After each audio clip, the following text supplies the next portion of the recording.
Ça n'aurait échappé à personne, à moins de vivre dans le désert le plus reculé de Tatooine, mais il y a quelques jours, SpaceX faisait voler son duo Starship Super Heavy pour le 6e vol du nouveau lanceur lourd. J'en ai parlé un peu, et je crois que l'essentiel a été dit. Mais entre le Starship V2 de futurs contrats pour le Starship lunaire qui se dessine et la FAA qui intervient elle aussi dans tout ça, eh bien, pour clore le sujet, je vous propose de se pencher un petit peu sur ce qui se dessine du futur du Starship. Entre parenthèses, pour ceux qui veulent acheter des météorites martiennes et lunaires, peluches en forme de planètes, matériel astro, jumelles et autres, n'hésitez pas à aller faire un tour chez AstroShop via le lien en description pour soutenir la chaîne gratuitement.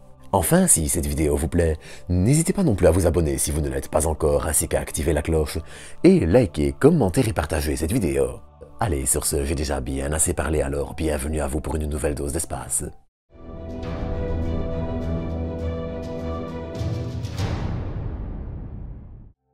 On pourrait avoir tendance à l'oublier, mais alors que les vols s'enchaînent, SpaceX est aussi très proche d'un point de bascule important dans le programme. D'ici quelques temps, pour le 7e vol, le Starship V2 devrait régler une partie des problèmes les plus impactants des derniers vols, comme le bouclier thermique ou la résistance structurelle du Starship. Le programme entrera alors dans une autre phase, bien plus intéressante encore à suivre. Le véhicule s'approchera en effet tout doucement de sa version opérationnelle, et c'est là que les choses vont s'enchaîner. Mais dans un premier temps maintenant, pour ce qui va suivre dans les prochains jours et les prochaines semaines, les choses risquent d'être assez calmes. Comme à chaque fois, SpaceX va probablement tenter de récupérer quelques débris intéressants de Starship et Super Heavy surtout, alors qu'en parallèle, on devrait voir quelques réparations du pas de tir. La tour de communication par exemple, qui avait été endommagée empêchant Super Heavy de venir se poser, même si selon Elon Musk il y avait des chances pour que ça réussisse malgré tout, va ainsi probablement être réparé ou revu entièrement, alors que de façon générale, le pas de tir semble aussi avoir subi quelques dommages assez superficiels, comme par exemple un départ de feu après le décollage. Le départ de feu, qui était situé sur le bras permettant l'alimentation en carburant, a entraîné la chute de quelques pièces, mais tout ça semble malgré tout assez mineur. Mais alors que nous sommes encore dans l'effervescence du 6e vol, les choses bougent aussi pour un prototype qui sera resté dans l'ombre depuis maintenant quelques années. Fin 2022, on voyait en effet l'apparition d'un Starship bien particulier. Le Starship 26, une version sans bouclier thermique et sans aileron, qui incarnait probablement la première version du Starship non réutilisable. Le prototype était alors important puisque les plans de SpaceX et de la FAA incluaient un premier vol d'essai de la version réutilisable pour IFT-1 et un vol d'essai de la version non réutilisable pour IFT-2. Mais les plans ont changé et au final, son jumeau, le Starship 27, allait être démantelé. Le 26, de son côté, allait servir régulièrement pour plusieurs essais au sol. Le dernier en date allait être un essai statique sur le nouveau stand dédié, sur le site de Massey, un peu à l'écart de la route principale qui ne doit donc plus être fermé pour les essais statiques. Le Starship 26 allait ensuite être relativement laissé à l'abandon avant que son démantèlement ne commence tout juste dans la foulée du 6e vol. On aura donc longtemps spéculé sur les ambitions de SpaceX pour ce prototype, mais son sort est désormais scellé. En tout cas, une chose qui est importante, c'est que ce 6e vol, comme le 5e d'ailleurs, s'est particulièrement bien passé. Les anneaux de séparation à chaud sont retombés dans les zones prévues, les boosters du 5e et du 6e vol ont respecté le plan de vol avec deux options, l'une étant avec le retour au pas de tir et l'autre avec l'amérissage, et le Starship s'est également posé dans les zones annoncées. Et tout comme le 5e vol avait permis à la FAA de facilement autoriser le 6e vol sans investigation, c'est le même schéma qui se répète actuellement.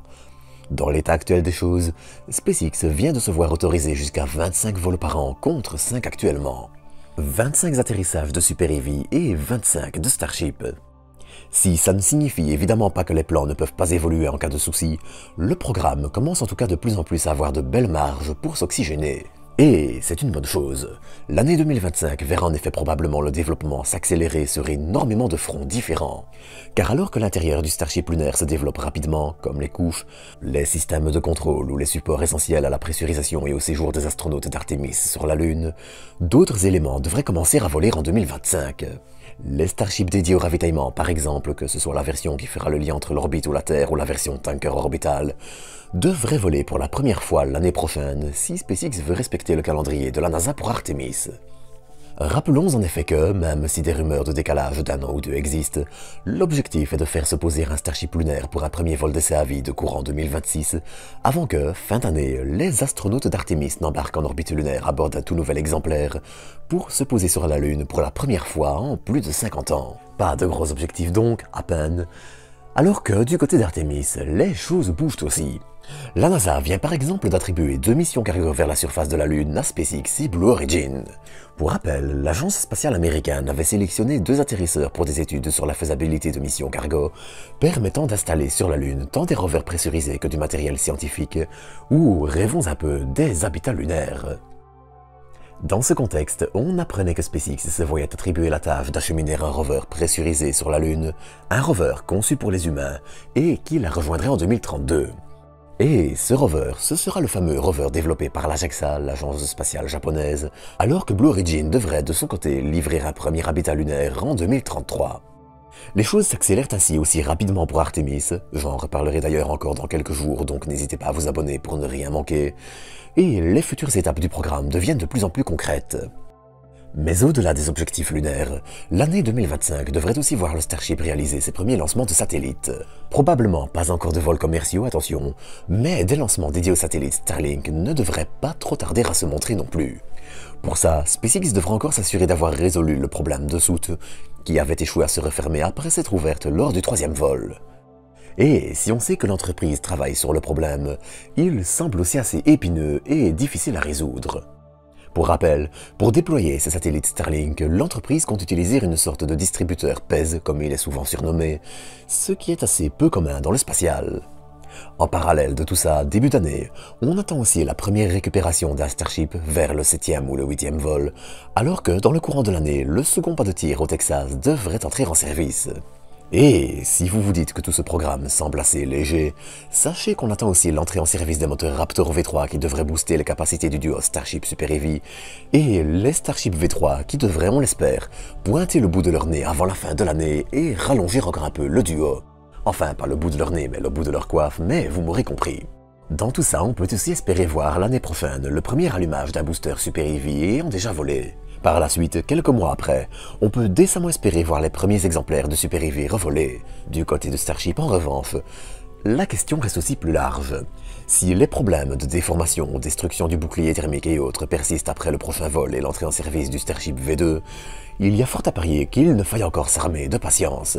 En revanche, si le Starship V2 tient ses promesses, les choses seront beaucoup plus simples et on peut décemment espérer voir des Starships revolés pour début 2026, soit juste à temps pour commencer les lancements pour Artemis. Bon, soyons honnêtes, le calendrier va sûrement glisser, mais en tout cas il est intéressant de voir à quel point SpaceX tiendra ou non les délais. Enfin, d'ici probablement mi-2025, on attendra aussi les Super Heavy V2 qui seront moins importants que les Starships de seconde génération, mais qui devraient apporter pas mal d'améliorations cruciales pour la réutilisation.